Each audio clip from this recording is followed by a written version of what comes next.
Now, this week, Christchurch Police called for new rules to force city bars to close doors to new patrons at 1 in the morning and end the night for all patrons at 3 a.m. It comes after an increase in street-related crime and disorder in the city. The council is working on a local alcohol policy, and police told councillors that on some nights, crime spikes by more than 50% between 1 and 3 in the morning. Of course, it's not just a problem for Christchurch. In fact, in New South Wales, frontline police say the vast majority of their time is spent dealing with alcohol-related crime.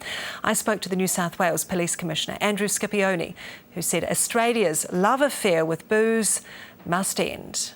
The falling out of love with booze comment that I made, I think comes right back to this cultural shift that we're seeing. This notion of people, particularly younger people, but not only younger people, seemingly going out with the intention of drinking until they drop, until they fall over and they can't function, or drinking until they're ready to fight anybody about anything. We need to change that. When I was a young man growing up in Sydney, I can tell you if there was a drunk or somebody was very, very heavily intoxicated in a hotel, he was almost shunned and put down at the end of the hotel bar and looked upon as the local drunk.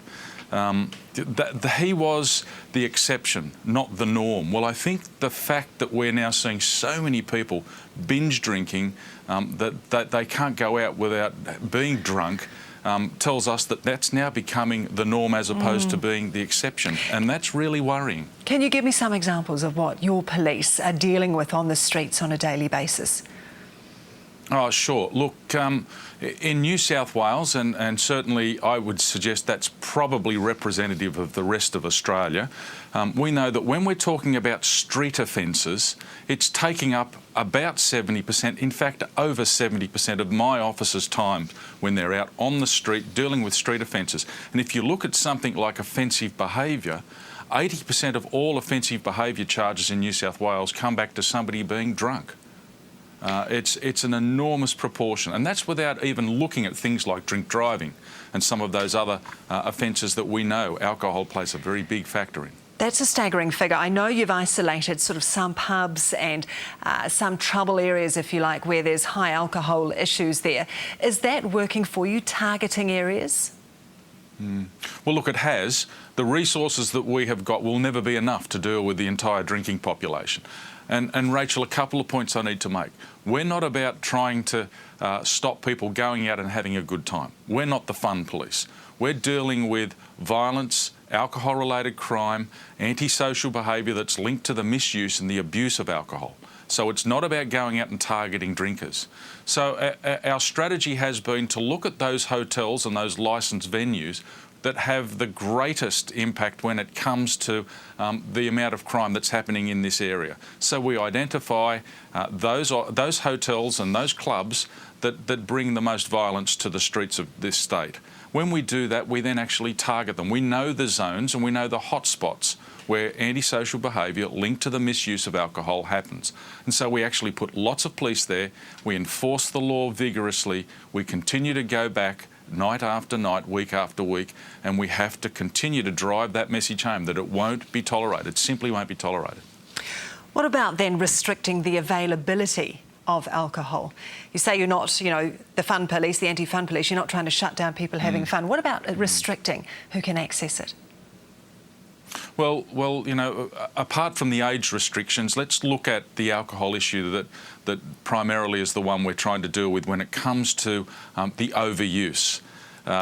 Be it lockout laws, be it enforcement of the number of alcoholic drinks you can actually purchase at one time, be it anything that brings back some sort of sense of control to a licensed premises, then certainly we enforce it. But let's not stop there. We had a really big problem back in 2007, 8.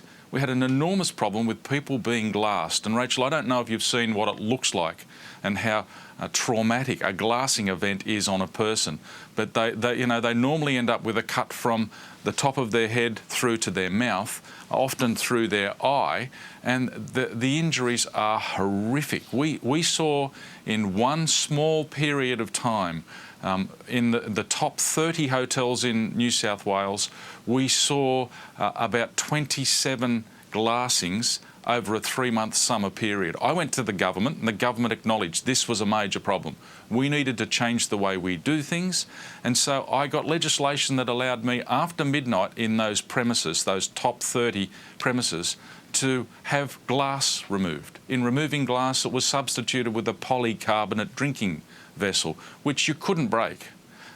When we looked at the number of glassings we had the following year when the new laws were introduced and the new glassware arrangements were put into place, we went from some 27 glassings to 0 in the same period. So it's not just about restricting the alcohol, it's about making the entire precinct safer, and there is much to be said in that regard. Indeed, but then it doesn't take away, as we've discussed before, this issue of the culture of binge drinking, because, you know, you can put all these, you can legislate against drinking out of glass and what have you, and these are important changes to the way we drink, but it doesn't stop that culture of going out and getting completely blind drunk, does it? No, that's right, Rachel. That's why there are multiple horizons in this equation. I can guarantee your viewers here today, I guarantee you, your police force will not arrest your way out of this problem. It simply can't happen. If you're happy with the way things are today in New Zealand, keep doing exactly what you're doing. If you're not, something needs to change. Now, law enforcement has a significant role to play in this space, but it's not the only player. Certainly we need to, here in New South Wales, we enforce the law and we enforce it vigorously. And we've seen some significant reductions in the number of alcohol-related assaults on the streets of New South Wales. But there's more. We need to be sure that we're educating our young people. And it's no good getting a young man at 17 and saying, now we're going to teach you as you move into your 18th year and you can go to a hotel, how to conduct yourself when it comes to alcohol.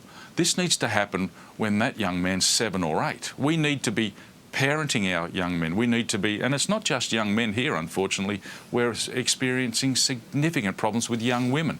We need to get access to our children. Our parents need to parent. We need to educate better in this space. We need to do all of the things that brings a young child through into adulthood with a responsible attitude, because this all comes down to a person acting responsibly, and you know, that goes with the whole respect equation. So there's much that needs to be done.